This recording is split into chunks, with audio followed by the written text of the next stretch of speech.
Assalamu alaikum warahmatullahi wabarakatuh, my brothers in South Hadley, Halaqah. Alhamdulillahi Rabbil Alameen, Ar-Rahman Ar-Rahim, Maliki Yawmiddin, Iyaka na'budu wa iyaka nasta'in, Ihdina siratal mustaqim, Siratal lazina an'amta alayhim, ghayril maghdubi alayhim waladdallin. I specifically stated this before this brief presentation, which I am going to do hesitantly because of requests by Brother Majid. But before I proceed, I have to tell you that I'm very, very hesitant to do something like this for a number of reasons. And the main reason is that I'm not a scholar, and I'm not a professional or academic about religion of Islam or Quran. I have some, I reflect on Quran and religion, and I have a little bit of understanding of what some of it means. And sometime I talk about it, and it was requested that I should specifically make either a presentation or in writing a presentation about our recent session about Ayat al-Kursi. Writing I love, but if I would start writing, it would really would be a book on this subject, and right now selfishly I'm avoiding that. There are so many other things to do right now, so I thought just talking about it might just work at this time. Now, I don't want to make it a regular practice either. When we do our halaqah, we just kind of informally discuss things, and for presentation formalities are needed, and I want to avoid that.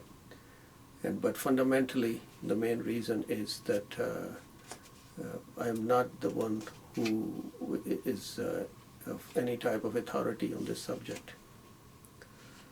But we discussed Ayat al-Kursi recently, and there was tremendous interest in this ayah, and my own interest also. So because of that, I'm making this exception and going to talk about this particular ayah. Ayat al-Kursi, as you know, is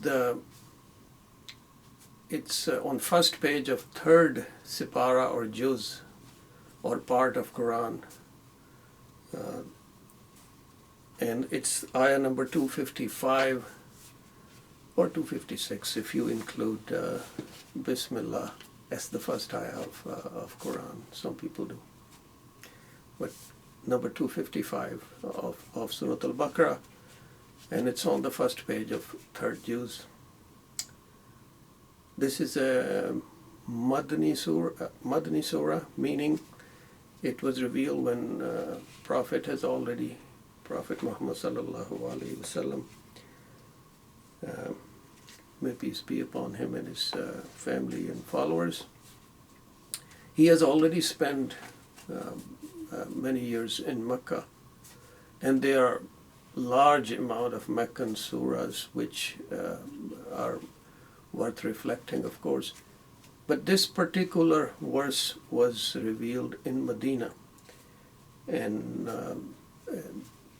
this is another subject at why at that time this was revealed, or why it might have been revealed. But bottom line is it was revealed in Medina, and according to some understanding, in the evening, maybe at supper time, and right after it was revealed, Prophet asked for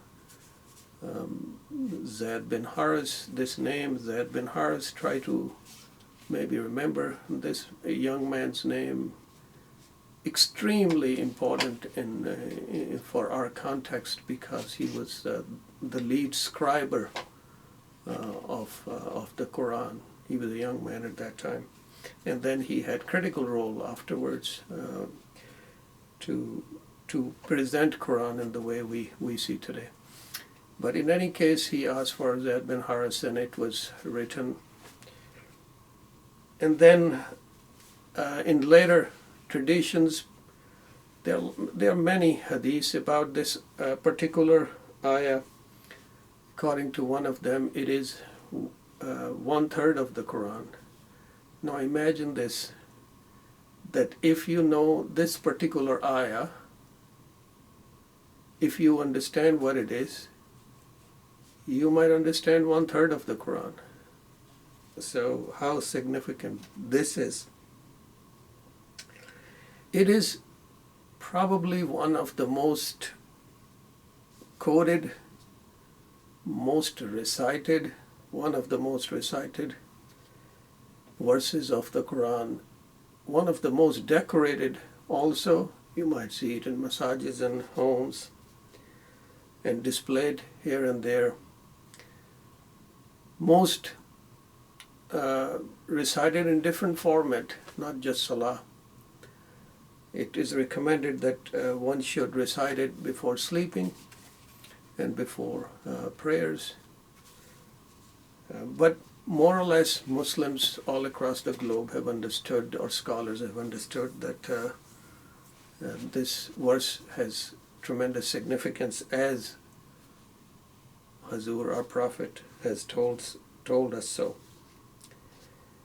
In spite of all that it is one of the most quoted and recited and decorated verse, in my opinion, it is not as much understood. If you go back and read what previous scholars and some of the recent scholars are also talking about it, it's not well understood. That does not mean that I am going to give you full understanding of this verse. I'm just saying my opinion that in spite of all that, Muslims have limited understanding of this ayah. It is also called as throne verse. Throne mean throne where king would sit in an allegorical manner. It is called the master of ayahs, the greatest. In fact, there is a hadith about it that Hazur asked somebody, what is the greatest ayah of the Quran? And then when that Sahabi said it was Ayatul Kursi, he said, yes, you are correct. So this is brief introduction to Ayatul Kursi. If I could, I like to go into a little bit deeper into it to see why it might be. So if I could do that, and if I would be able to raise your awareness and curiosity, maybe that would be excellent. So Ayatul Kursi has 50 words and more or less 10 kind of, if we call, mini sentences or 10 concepts in one ayah, and each one of them can separately be discussed for the sake of discussion. So let's go into it. So the first part of Ayatul Kursi. أعوذ بالله من الشيطان الرجيم بسم الله الرحمن الرحيم الله لا إله إلا هو. Now this is the first part. Obviously it has the greatest significance. It is really the foundational concept in Quran. Messages in Quran can be classified in different ways, and top of the list on top of that is foundational concepts. So this is one of the foundational concepts. Now, this is La ilaha illahu. There is no God but Allah subhanahu wa ta'ala, or Allah subhanahu wa ta'ala is saying, Allahu la ilaha illahu. God, there is no God with lower G, but God with capital G, meaning that there is no other entity like Him, worthy of worship, compared to Him. This concept. This is the fundamental concept of Tawheed. Now, in deeper sense, for Tawheed, nothing else is needed. That's really the fundamental concept. This is the same concept which Allah subhanahu wa ta'ala has told us in the Quran, that He told us that we are following the same religion as the religion of Prophet Ibrahim and other prophets. What was their religion? That was La ilaha illallah. There is no God but Allah subhanahu wa ta'ala. That is the fundamental concept. Now, if by accepting this concept, we are accepting Allah subhanahu wa ta'ala's position. If we do not understand or accept His position, that everything that follows after is not going to work, may not work, it would fall apart. So everything comes after. First of all, we have to accept His authority. If we do not accept Him as the king of all the kings, or the king of all universes, or whatever is there, whatever is known or unknown, and whatever is going to be and there was, if we do not accept that Allah subhanahu wa ta'ala is the king, He's the creator and sustainer of that, the whole following concept would fall apart. Similarly, it has been a long tradition in Islam that for Shahada we say, for example, La ilaha illallah Muhammadur Rasulullah sallallahu alayhi wa sallam. Now, the La ilaha illallah is the same concept. Allahu la ilaha illahu. Different words, same concept. Now, the whole concept of Islam can stop right there. La ilaha illallah. That was the religion of Prophet Ibrahim. That was the religion of all prophets. That was the religion of Hazrat Muhammad sallallahu alaihi wasallam. When we follow after that saying Muhammad Rasulullah, for example, there's nothing wrong with it. That has been our long tradition, but in a way it is a little redundant. By that I mean that when we say La ilaha illallah, in that it is already understood that Muhammad Rasulullah, because if we understand the first part, we would understand that Quran is His book, and in that book He has already, whatever Allah subhanahu wa ta'ala says is true. So, but for multiple reasons, many religious and many others, we always include that. And some actually even add something else to it. See, that's what I'm trying to say, that if you would add something to La ilaha illallah, then you could get into slippery slope, because you might add something that is not in the Quran, not, for example, follow the spirit of La ilaha illallah. So we should understand fundamental concept of Tawheed as La ilaha illallah. There is no other entity, no other person worthy of worship who other than Allah subhanahu wa ta'ala, worthy to follow other than Allah subhanahu wa ta'ala, worthy of being understood as our creator and sustainer other than Allah subhanahu wa ta'ala.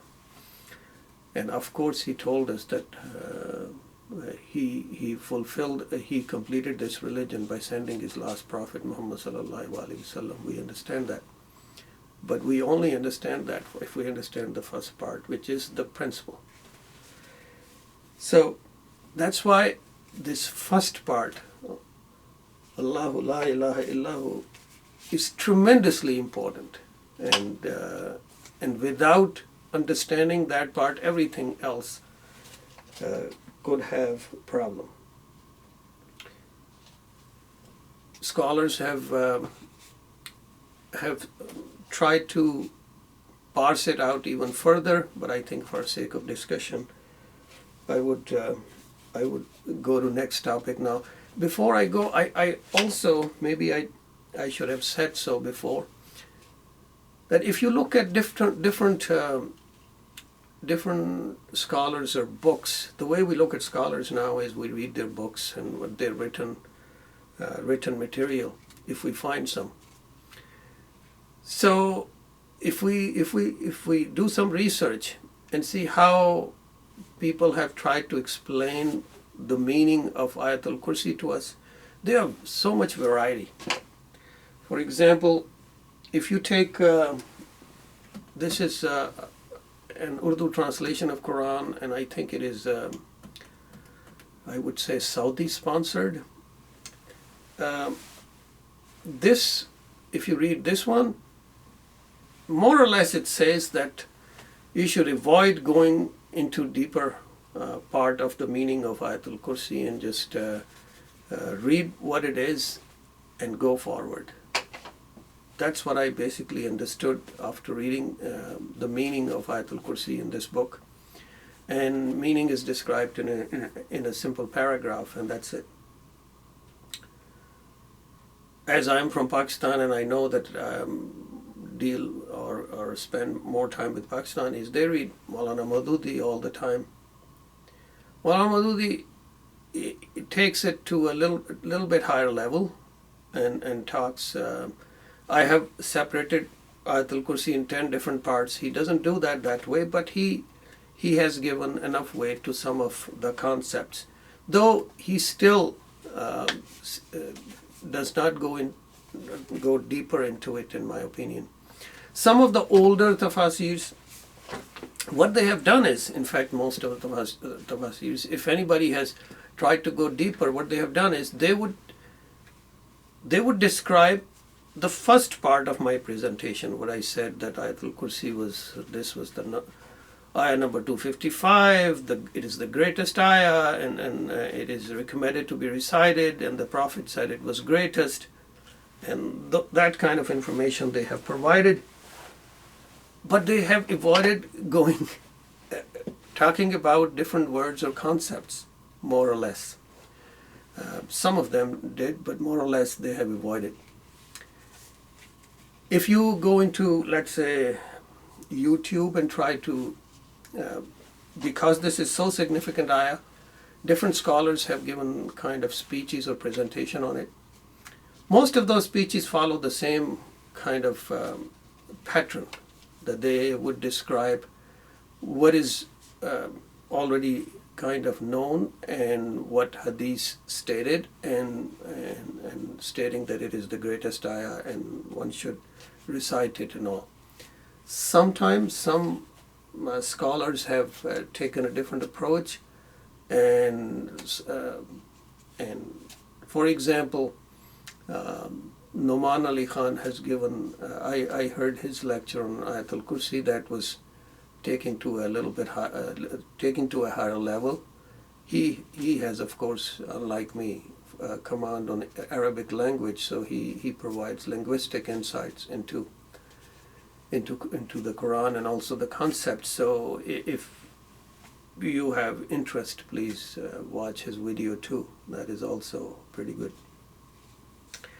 So with that, what I'm doing is somewhat mixture of all those, and trying to make a sense of that, and maybe pushing the envelope a little bit, if I may say. Now, the first part we have done, Allahu la ilaha illahu. The next part is Al-Hayyul Qayyum. Now, these are two attributes of Allah subhanahu wa ta'ala, Al-Hayyul Qayyum. Al-Hayy, if you look at meaning of these words, in Arabic language, generally speaking, there are multiple meanings, and meanings are the main origin of the meaning of a word comes from the root of that word, and then there are different shades of that meaning. So Arabic is in that way, very rich language. So if we try to find different meaning of Hayy, of course, one of the meaning is living, and then that's why Allah subhanahu wa ta'ala is called Al-Hayy, the living, meaning, yes, other entities and we live, but we die. When we have limited lifespan, everything has limited lifespan, and every living thing lives in a very limited manner. I live in South Hadley, and that's where I am living. I have no knowledge of most of the places in the world, the universe, or even in this city. That's how I am living. So my living is very limited. But then Allah subhanahu wa ta'ala is the living. He is living unlike any other entity, and He's always living. So the concept of living, that's why this attribute is also sometimes called mother attribute of Allah subhanahu wa ta'ala, because it leads to subsequent concepts. From living, the subsequent concept is He's living, but He's also the origin, source of all living. So not only that He is the one who is living unlike anything else, He's also the source of all life, originator of life. So the one concept is Al-Hayy is life and living. The second is apparent, revive, vitalize. So I won't go detail into that, but I would just say that one could look into those meanings too, and reflect on those. But for the sake of understanding today, the Al-Hayy, the living, who is living unlike all of us, and He's also the source of all life. And then the next is Al-Qayyum. Al-Qayyum. What is Al-Qayyum? This is another Allah subhanahu wa ta'ala's attributes. See, the thing is, for something to live, and that's why Qayyum is attached to Hayyul Qayyum. For something to live, there has to be some entity or source that is sustaining that entity. For example, I am living, but I can't live really if I'm not provided with oxygen and food and other resources. If they're cut off, anything is cut off, I'm gone. So for me to live, not that I only need money, I need basic resources and all that. But Allah subhanahu wa ta'ala is living without anybody's help or anything. He's self-sustaining. He's self-subsisting, meaning that He is living without assistance from anyone. He is the source of His own living. So He does not require anybody's assistance. And when He came into being, and if that is, He was always there, as we know, according to His concept, He told us He was always there. This concept of time is, I don't want to go into that, the concept of time like today or forever. Concept of time is just human concept. Allah subhanahu wa ta'ala was always there, and He's he is living because of his own subsisting. So he is self-existent. He does not require any help. He's not dependent on anything to live. He's not dependent on anything to live.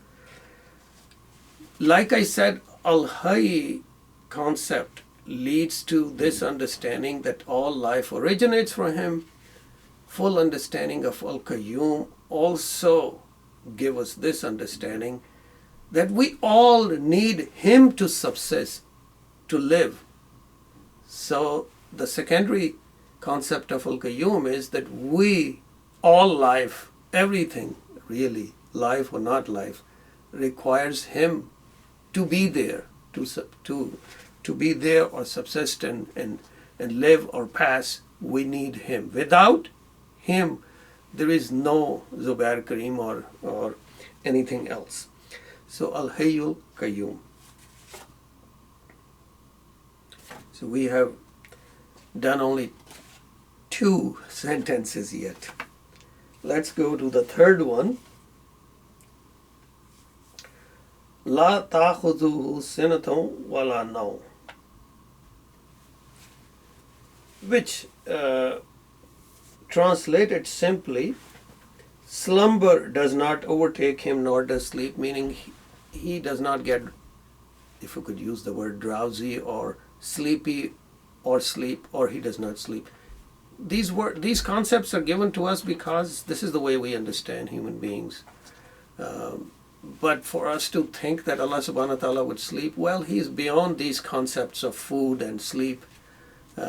He's not like us. But the fundamental message behind this is that he's always there. Even when we are asleep, he's there. When it is dark, he's there. When it is light, he's there. He was there before we came. He would be there when we leave. He was always there. And he was always taking care of his affairs. And when he's doing that, he's unlike any other entity, at least unlike any other. He is especially, not at least, specially, he's unlike living things that who require rest or other needs. Allah subhanahu wa ta'ala does not need any of that. So we are told that he's always there. So slumber or sleep, or drowsiness of sleep, or sleepiness of sleep, it's a mute point that he does not need, he does not require, he does not do. He's always there for us. Even when we are asleep, he's there. Even when we are dead, he's there.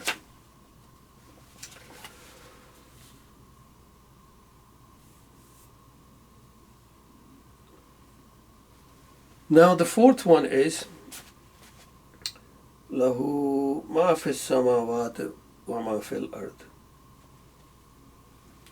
which translated simply means to him, lahu, to him belongs all that is in the heavens. Lahu ma fis samawat, in the heavens, wa ma fil ard, and all that is in the earth. So basically most people who have tried to explain Ayat al-Kursi to us, they have simply translated this in one sentence, and that's it. That all that is there in the heavens and the earth belongs to him. Question is, what is the meaning of samawat? People have tried a little bit, rarely, but I would I reflected on this a little bit more. So let's look at it. So one way to look at this is samawat is plural of sama. What is the meaning of sama in Arabic? And I looked at a big Arabic English dictionary. I don't have full command on Arabic, but I looked at, and that is very interesting to look at. So the meaning of sama, first one is sky. That's how we understand. And the second is heaven. Now, what is heaven? That is a different discussion, but sky, heaven, but also the meaning of sama is spiritual, divine, sublime. So, spiritual, everybody understand, I suppose. Divine, I hope everybody also understand that what divine means. Sublime, people sometimes have difficulty. One way to understand sublime is, well, electricity is sublime in a sense. That we can't see it, we can't feel it, we can't touch it. It's not a material object. That's sublime. It's subliminal. Now, all these concepts, they come under sama. Like I was saying that in Arabic language, what happens, the word has a root and then that leads to multiple shades of meanings. So Allah subhanahu wa ta'ala here is saying, Lahu ma fis samawat. He's using plural, samawat. So what is being discussed here? If we look at it, are we saying it is being discussed sky or different skies? Well, what is a sky? When we look up and what we see is that sky, but if you're standing on the moon, what would be your sky? Or maybe soon we would go to Mars, and then what is sky? So is sky means space? So you see, it gets confusing. Though that doesn't mean it does not mean that sky, but it is probably deeper than that. Then in a different place in the Quran, Allah subhanahu wa ta'ala also says that He created heavens, or samawat, 7 of them in layers. What does that mean? See, there is so much unknown in Quran, it's unbelievable. That almost every other verse you read and then you go back and try to understand what people in the past or scholars have tried to explain, you would notice that a lot of time these are opinions. Of course, I'm also providing an opinion, but this is what it is, that a lot of this needs to be reflected. So, 7,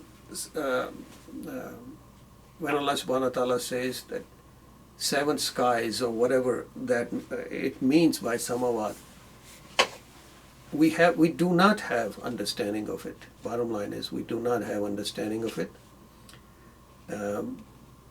Could it be dimensions? Very interesting proposition. And here I would tease you that try to learn a little bit of quantum physics. And quantum physics is for everyone. Believe me, it's for everyone. And nowadays knowledge is open, so you can just go to YouTube and Google quantum physics video, and some of the basic ones you try to watch. You would be fascinated if you have not done it before, because that would take you to different directions. There is another ayah in Quran where Allah subhanahu wa ta'ala stated that He creates human being in mother's womb in 3 layers. Now, when that ayah initially came, did people have understanding of what that meant? Not really. They didn't know. But long time later, centuries later, we figured out what those 3 layers were. So here, when Allah subhanahu wa ta'ala says samawat, we don't have any understanding at this point. But hopefully at some point we will, if we would start reflecting. If we won't even reflect, then forget about it. So that's the teaser here. Allah subhanahu wa ta'ala says that He is, everything that is in samawat belongs to Him. Whatever the meaning of samawat is, it is very difficult concept and we don't have full understanding. At the same time, Allah subhanahu wa ta'ala, if you look at it, on one hand is samawat, on the other side is earth, which is singular. Now the question is, does that mean that this is the earth where we live? Is that what is being discussed in this part of the verse? Of course, that's one explanation. But I believe there could be other. And that requires better understanding of samawat, which I believe is going to come through deeper knowledge of quantum physics. And here I would tell you that you should go and everyone should learn ABC of quantum physics. It is not only for physicists, it's for everyone. Now, let's go to the next one.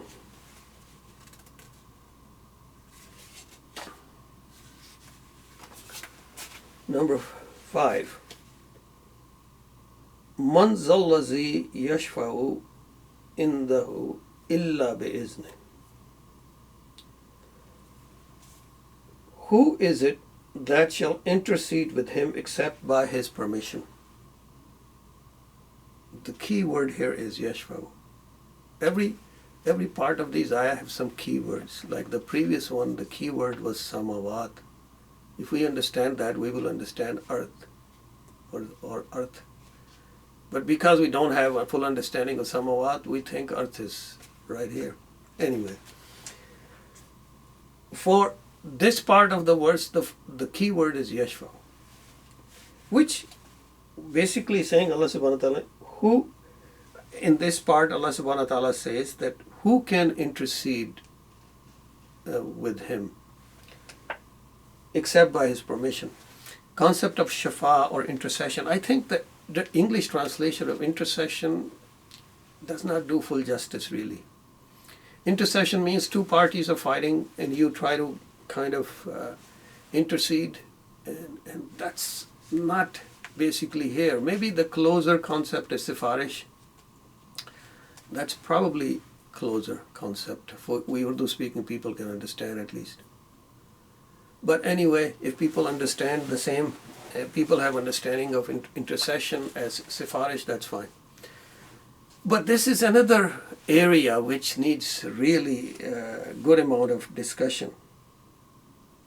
Question is, Allah subhanahu wa ta'ala has told us in the Quran that each one of us is responsible for his or own actions within our limits. By that I mean if your mind doesn't work, then you are not responsible. But if your mind works, then you are responsible. So you are responsible and you are accountable. Not just responsible, but accountable. That's what Allah subhanahu wa ta'ala says. And then He also says that one day all of us would stand in front of Him and would be questioned and judged based upon what we did and what we did not do. We will be judged. And our fate would be decided based upon that. Now that is the ultimate test all human beings are going to go through one day. And that's where we would look for sifarish, the ultimate sifarish, ultimate intercession, because we want to pass that one test. So,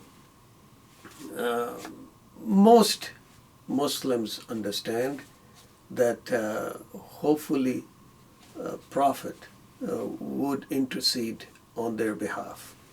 Muslims, there are some hadiths that Hazur would intercede, and there are multiple hadiths. I don't want to go into detail of that subject, but the thing is, there are many hadiths that where it is stated that he might intervene and do shafaat for us.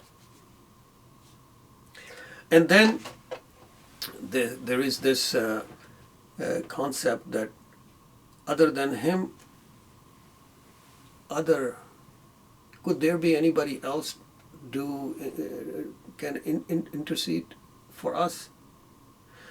One example, a good example, is that it is generally understood that if a young child died or miscarried, that child would intercede or could intercede if Allah subhanahu wa ta'ala would allow it. That's why I'm using the word could, in that day for his or her parents or mother or father.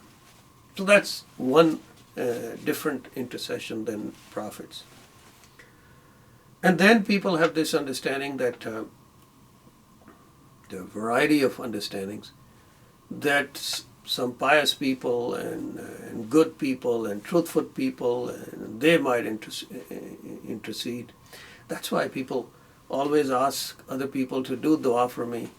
And in a way, when we are doing dua for someone, if we're doing dua for our parents, which we do, we are trying to intercede.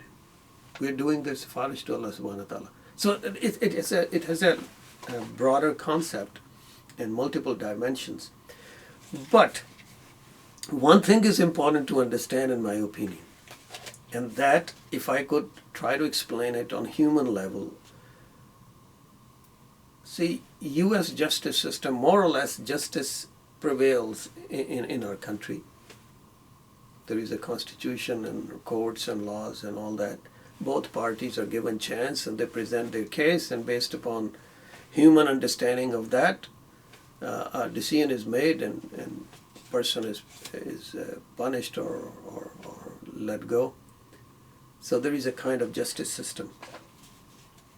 But in our own U.S. Constitution, President is given the authority to let go anyone. President has the authority to forego punishment. Constitutionally, if he does that or she does that, he or she is not doing a crime. But even at a human level, in our examples, when they do it, they don't do it for everyone. Not everyone can expect that I would just do a crime and President is going to do my sifarish. Ain't going to work. Because even in this example, every case is scrutinized in detail, and they try to find out what were the circumstances, what was that person's behavior after he did the crime, and so many other factors, and then ultimately they may or may not do it. And even then at human level it becomes controversial. But the reason I'm quoting this example is that if we believe that somebody would just do sifarish and we will go to heaven, or if we believe that Hazur Muhammad sallallahu alayhi wa sallam would just do sifarish for us, ain't going to work. It does not make logical sense, because it depends what we did. Did we repent? Did we change? What we did afterwards? In fact, there is a clear hadith on this subject that Hazur described to his Sahaba, that he was, briefly speaking, he is near Hauz Kausar, which is a different concept, and he is now, in a way, this is the scene that day, the last day of judgment, and people's fate is being decided. So he looks at some people who were his Sahaba, and he sees that they were coming towards him. In a way, they were his Sahaba, and they knew that if they had done anything wrong, he might do sifarish for us, no problem. But then he says that they were taken away, and then when he asked why, he was told that you do not know what they did after you were gone. This is for somebody who lived with Hazur Muhammad sallallahu alayhi wa sallam and was his Sahabi, and his actions were such that even Hazur didn't question. Even then, he was told that you do not know. And in a way, the message was clear that it really depends. So there is no blanket intercession. Blanket intercession would be counter to what Quran repeatedly states, that we are responsible and accountable. So here Allah subhanahu wa ta'ala clearly states, in fact in the previous ayah, if you look, Allah subhanahu wa ta'ala says that there is going to be no intercession.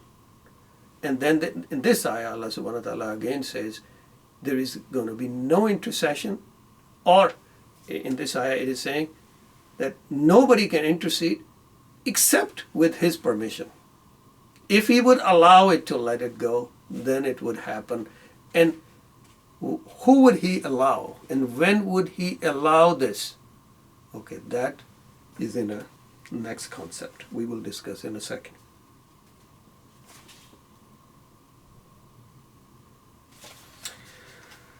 Okay, number 6. يَعْلَمُ مَا بَيْنَ أَيْدِيهِمْ وَمَا خَلْفَهُمْ.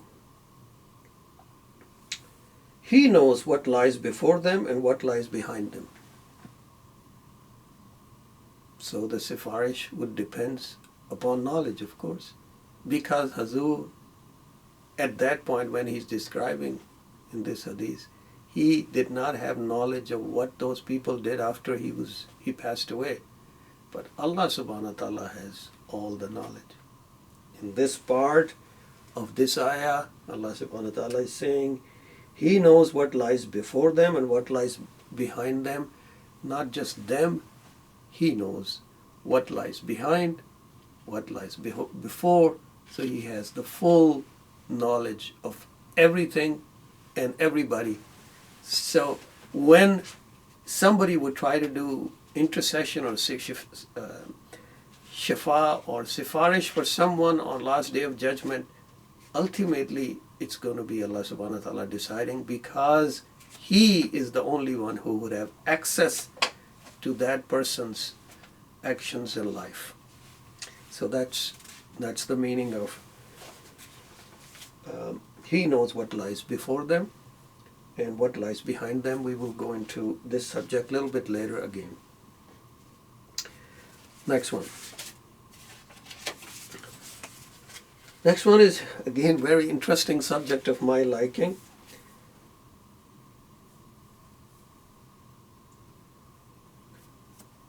وَلَا يُحِيطُونَ بِشَيْءٍ مِّنْ عِلْمِهِ إِلَّا بِمَا شَاءَ.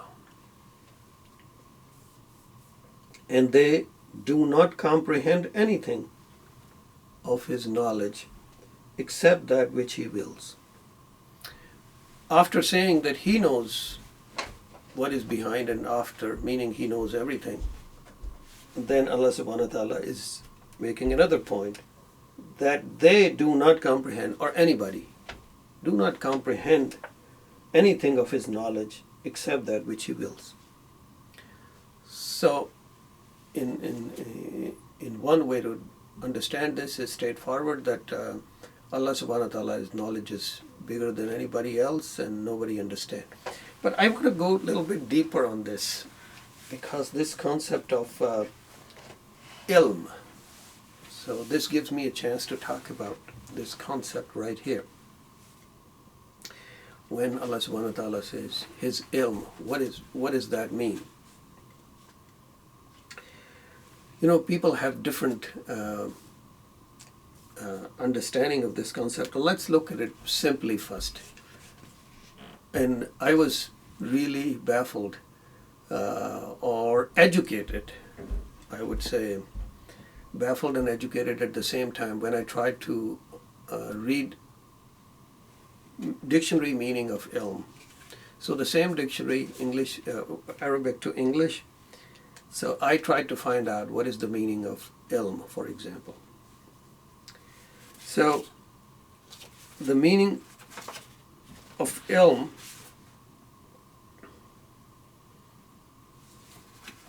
The first meaning of ilm, interestingly, in the dictionary, modern dictionary of Arabic, is science. That's they quote as the first meaning. The second meaning they quote is knowledge. And there are many others they quote, but let's stick to this. And interestingly speaking,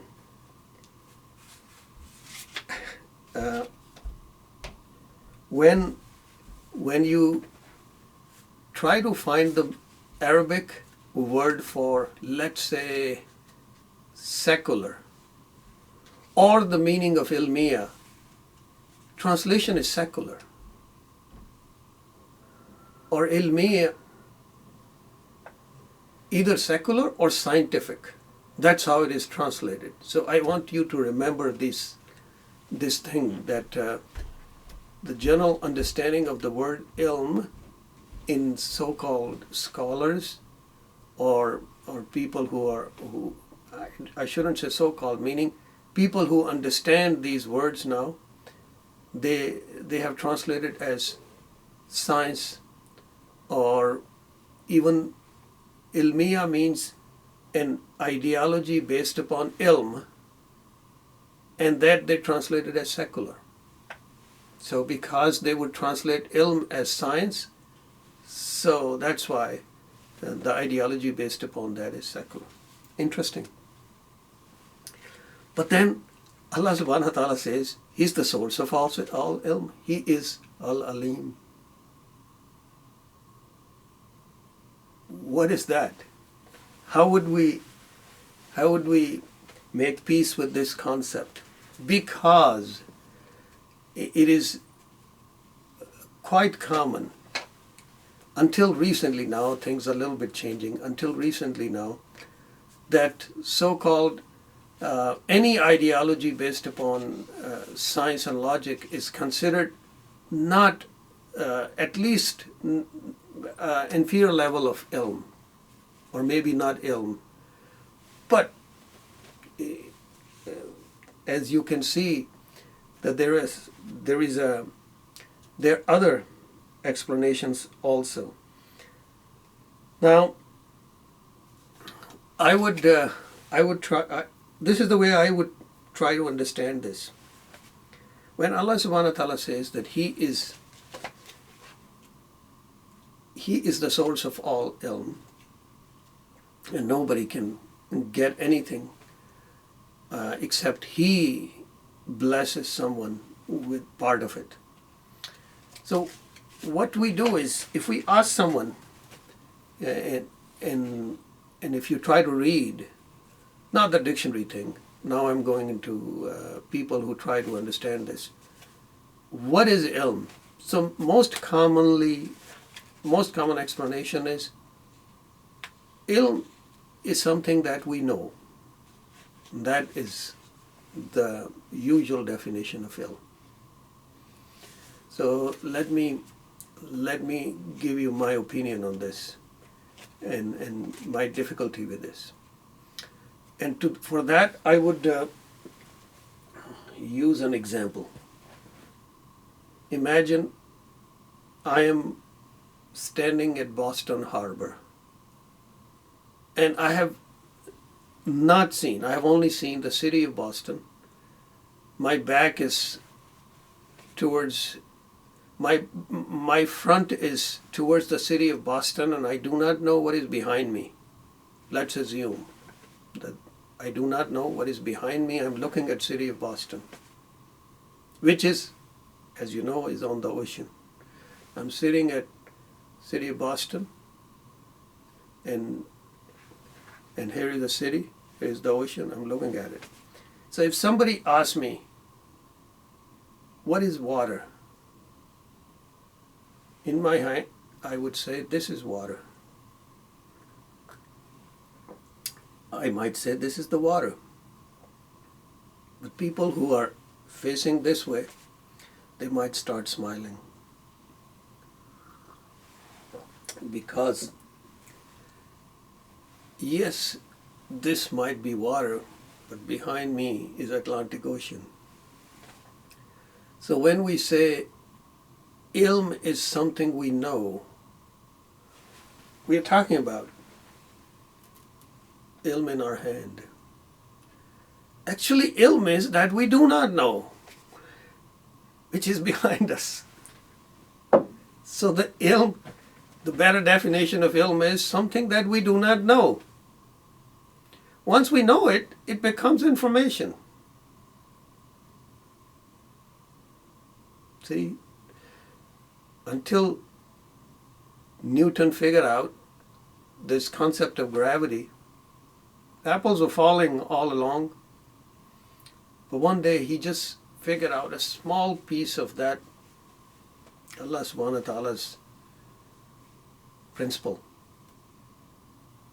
He was given a little bit of ilm at that point. After that, it became information for all of us. So the ilm is that we do not know. It is very, very important.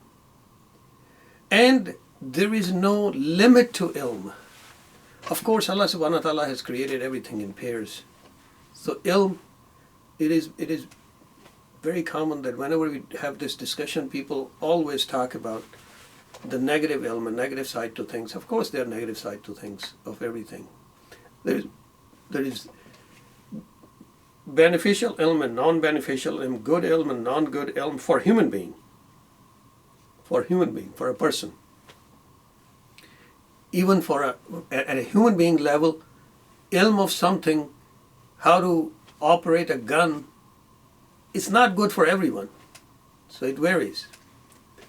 But that doesn't mean that ilm is all negative. That is not the point. Nowadays we can actually classify different type of knowledge in maybe few hundreds different variety, from geology to botany to chemistry to psychology, physics, and all that. There could be long list. They're all part of that ilm. They're all part of that ocean, which is behind us, and we're just looking at cup in our hand. That is behind us. We are told that Allah subhanahu wa ta'ala is the source of all ilm. And we only can have access to it, a little bit of that, if He allows us. But He only really allows us if we try to get to it. It is, I think, especially in subcontinent spirituality, it is promoted that real ilm only you can get it, Allah subhanahu wa ta'ala would give you it, and all that, in a way undermining sometime the value of effort and you would put, and time you would put. Yes, of course, that can happen. There are some people who finish their college when they are 12 years old, 13 years old. They are much brighter than us. They are given different level of ilm. But for most of the people, you have to put an effort. If you like to have religious knowledge, which really is information now, meaning we usually talk about what are the rules and regulations in Quran of different things. That is information. So we feel proud that we know all those rules, but that is information. Ilm is deeper than that. That is something we do not know. I said we do not know what the meaning of samawat is. We do not know. So that's what real ilm is. So we need to clarify our mind. And also, there is real no distinction. Two problems I believe in generally in Muslim societies. The first one I just talked about, that thinking that this is ilm, well, the ilm is the ocean. And the second thing is to differentiate between religious and so-called, the word used is secular or scientific. That distinction is arbitrary, not needed, and in fact does not really follow what is written in Quran in a sense. In Quran, there are numerous verses about scientific principles and science. But that is in the same book which is the source of our religion. So there is no distinction. So somebody who is trying to learn chemistry, he's also trying to get some knowledge of Allah subhanahu wa ta'ala, some principles behind it. Of course, like I said, you can take any element and abuse or misuse it. You can learn religious knowledge, and there are numerous examples of that too, and you can abuse and do whatever with it. That's beside the point. The main point is that all these different divisions we have artificially created, so-called secular, non-secular, religious, they're all from same ocean of knowledge of Allah subhanahu wa ta'ala. And in whichever way we could go, we should try to get some of it. And we all are created in different ways. We all have different interests. We have different ways of looking things. So some of them might be able to get a little bit of that knowledge in chemistry, and some might do it in religion, and some might do it in mathematics or biology, or whatever your cup of tea. So that's about ilm. So again, they do not comprehend anything of his knowledge.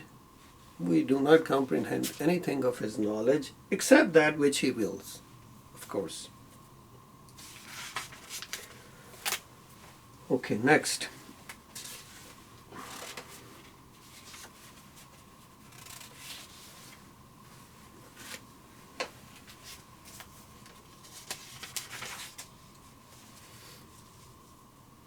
وَسِعَ كُرْسِيُّ السَّمَاوَاتِ وَالْأَرْضِ. Again, in this part, samawat and earth is coming, and I have already talked about, but the key word here is kursi. Kursi. This is probably one of the words which people have tried to say something about, and at the same time have stated that we should avoid talking about it. So some scholars say we should avoid talking about it. Just think. Let's just do the translation first. His seat encompasses the heavens and the earth, meaning his kursi involves heavens and earth. What does that mean? What is the kursi means? So some translators have simply said, imagine it as a kursi, a huge kursi, a chair. And don't go deeper into what Allah subhanahu wa ta'ala is and how he would sit on it, because that's beyond our comprehension. That's one approach people have taken. Some people have taken a little bit deeper approach, and they have said that it might mean a chair. Some people said it might mean a footstool. Footstool is when you sit, you put your feet on it. Some people have said it means throne, takht. While others have said pedestal. Pedestal is something, a structure you create to display something. Pedestal. That's why Ayat al-Kursi in English sometimes is called pedestal verse.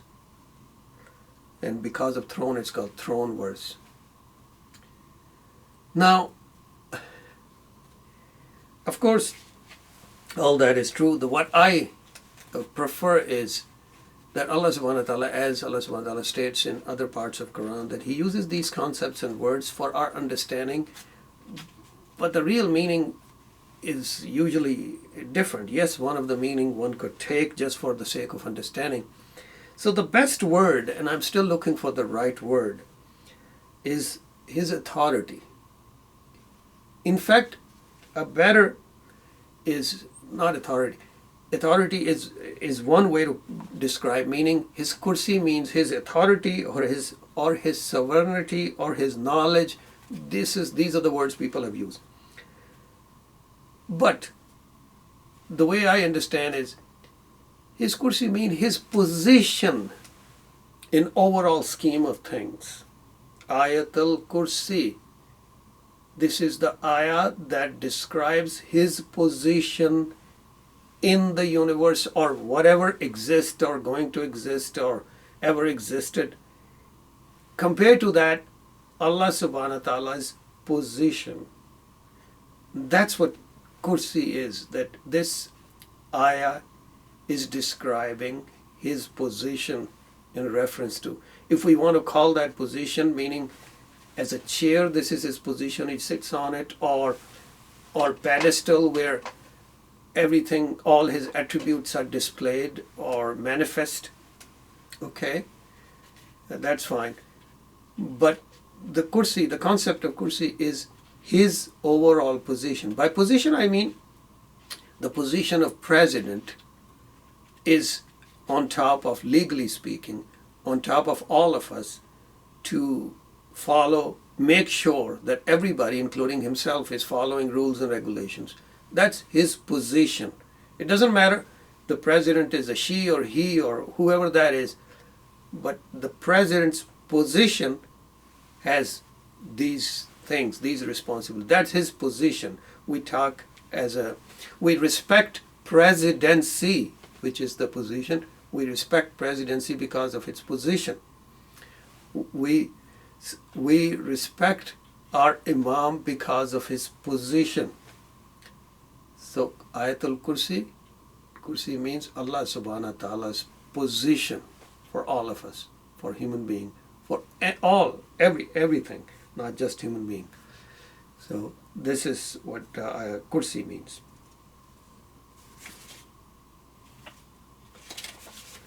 Next.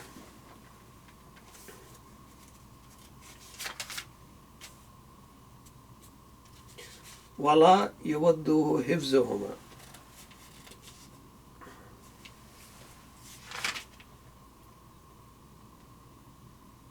And preserving them does not fatigue him. Them means samawat and earth. So Allah subhanahu wa ta'ala's position, he is وَسِعَ كُرْسِيُّ السَّمَاوَاتِ وَالْأَرْضِ وَلَا يُؤُودُهُ حِفْظُهُمَا. Preserving samawat and earth, that's why samawat and earth is so important to understand. Preserving samawat and earth does not fatigue him. He is the preserver. The key concept here is hifzuhuma. He is the preserver of everything. We don't need to worry about of anything. If any group, people, society, civilization, human being, entity would create too much facade and too much problems in his scheme of things, he knows how to take care of them. He has taken care of them. So he is the preserver of everything all the time. He has been, he's going to be, he is. That's the way to understand this. وَهُوَ الْعَلِيُّ الْعَظِيمُ. The last part. Ali ul Azim. The Ali is in English translated as exalted. Difficult word for me. I'm Urdu medium person. So the word exalted, it basically means to higher in ranks. When we exalt somebody, we raise his ranks.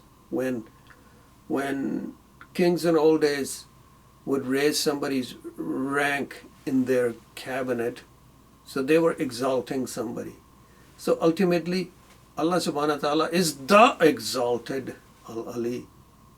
He has the highest rank ever existed and ever going to exist. So in a ranking of here, especially in ranking of everything Allah subhanahu wa ta'ala just talked about, ranking of governance and ranking of control of everything, he is the highest. That's what Ali means, exalted. And then the last word is Azim. He's Al-Azim. Azim means big, large. So what do we understand by Azim? Allah subhanahu wa ta'ala is big and large. That doesn't help us really. Allah subhanahu wa ta'ala is beyond this concept of sizes. So what is the meaning of that? Maybe the closer word is significant. But the way I would try to explain to you is, let's imagine a king who he's ruling the whole world compared to a king who might be ruling a small place. Well, the king who's ruling the whole world is, of course, he's the larger king. His authority is bigger. He's more significant, right? So compared to this one, this guy is Azim. In fact, some of our kings in India, they call themselves Shahanshah, king of kings. So that's a different discussion, what those guys did. But Allah subhanahu wa ta'ala is Azim. He is more significant in this governance and in dominion than anyone else. So his rank is highest, and he is most significant, and he's the, if we could use the word, greatest king. But the greatest king does not do justice, because one could be a king of small place and you could say he's the greatest king of that, but that doesn't do justice. The real is that it is not the size, it is his influence, because Allah subhanahu wa ta'ala influence and rule covers everything that ever existed and going to exist in the earth, in samawat, everywhere, in all dimensions or creatures or nations or species or whatever. His rules prevails, and his rule is highest and everywhere. That's what Azim means, that he is highest in ranking and Azim. So this is introduction to Ayat al-Kursi. I hope I have not stated something that is contrary to what Allah subhanahu wa ta'ala's principles are. And also I hope I have not stated something that might take you to not the right path. If you get upset with me, if I stated something that would upset you, I have no control on that. I hope it doesn't. I hope I have stated something that would help you to think deeper and see what is written in the Quran, and let's see, and go back and try to figure out what other people have stated, and so that we could all make a better, we could all reflect and maybe have better understanding of the Quran and Allah subhanahu wa ta'ala. May He help all of us in this path. Assalamu alaikum.